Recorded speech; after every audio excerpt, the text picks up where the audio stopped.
ভারতের কারাগারে ৩ মাস বন্দী থাকার পর ১৫ বাংলাদেশিকে ফেরত আনল বিজিবি। চুয়াডাঙ্গার দর্শনা আন্তর্জাতিক চেকপোস্টে পতাকা বৈঠকের পর এই হস্তান্তর হয় সীমান্তের শূন্য রেখায়। ৩১ জুলাই বেলা ১টায় চুয়াডাঙ্গা ৬ বিজিবি ও ভারতের ৩৫ বিএসএফ ব্যাটালিয়নের ভিতর ব্যাটালিয়ন কমান্ডার পর্যায়ের পতাকা বৈঠক হয় সীমান্তের ৭৬ নম্বর প্রধান খুঁটির কাছে।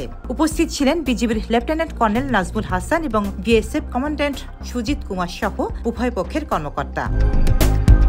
বৈঠকের পর বিএসএফ বিজিবির কাছে আনুষ্ঠানিকভাবে হস্তান্তর করে ১৫ বাংলাদেশিকে, যাদের মধ্যে রয়েছে ৪ জন পুরুষ, ৪ জন নারী এবং ৭ জন অপ্রাপ্তবয়স্ক। তারা সবাই অবৈধভাবে সীমান্ত পেরিয়ে ভারতে গিয়েছিল এবং হরিয়ানা রাজ্যের নারনায়র কারাগারে ছিল ৩ মাস। জানা গেছে এরা লালমনিরহাট, কুড়িগ্রাম ও গাজীপুর জেলার বাসিন্দা। বিজিবি জানায় তাদের প্রাথমিক জিজ্ঞাসাবাদ চলছে, এরপর আইনানুগ ব্যবস্থা নেওয়া হবে।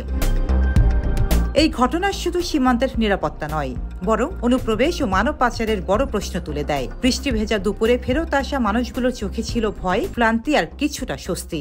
সীমান্ত শুধু লাইন নয়, এটা অনেক গল্প, অনেক ভুল আর অনেক আশা।